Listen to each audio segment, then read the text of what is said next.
নমস্কার দর্শক বন্ধুরা, কুকিং উইথ লাভ চ্যানেলে আপনাদের সকলকে স্বাগত। আজকে আবারও হাজির হয়েছে একটা নতুন রেসিপি নিয়ে। চলুন শুরু করা যাক আজকের রেসিপিটা।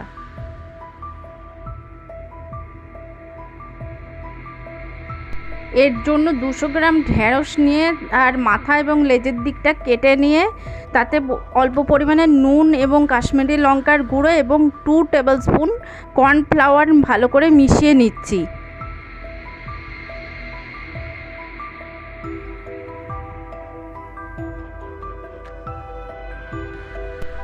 এর সাথে আমরা একটা ছোট সাইজের পেঁয়াজের বাটা এবং 3 টেবিল চামচ কালো সর্ষের বাটা নিয়েছি। এখন একটা কড়াই নিয়ে তার মধ্যে 3 টেবিল চামচ সর্ষের তেল নিয়ে হলুদ, লঙ্কা এবং কর্নফ্লাওয়ার মাখানো ঢেঁড়স দিয়ে ভালো করে ভেজে আমরা অন্য একটা পাত্রে তুলে রাখছি। এরপর ওই কড়াইয়ে একটা শুকনো লঙ্কা এবং হাফ টিস্পুন কালো জিরের ফোড়ন দিয়ে কয়েক সেকেন্ড নাড়াচাড়া করে নিচ্ছি।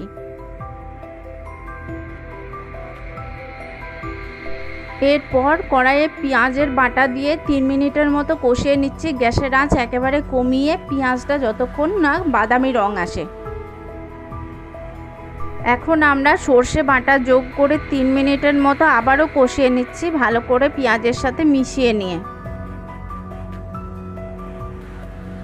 মশলা কষানোর পর কড়াইয়ে যোগ করছি ভেজে রাখা ঢেঁড়স এবং এগুলো দিয়ে 1 মিনিটের মতো কষিয়ে নিচ্ছি।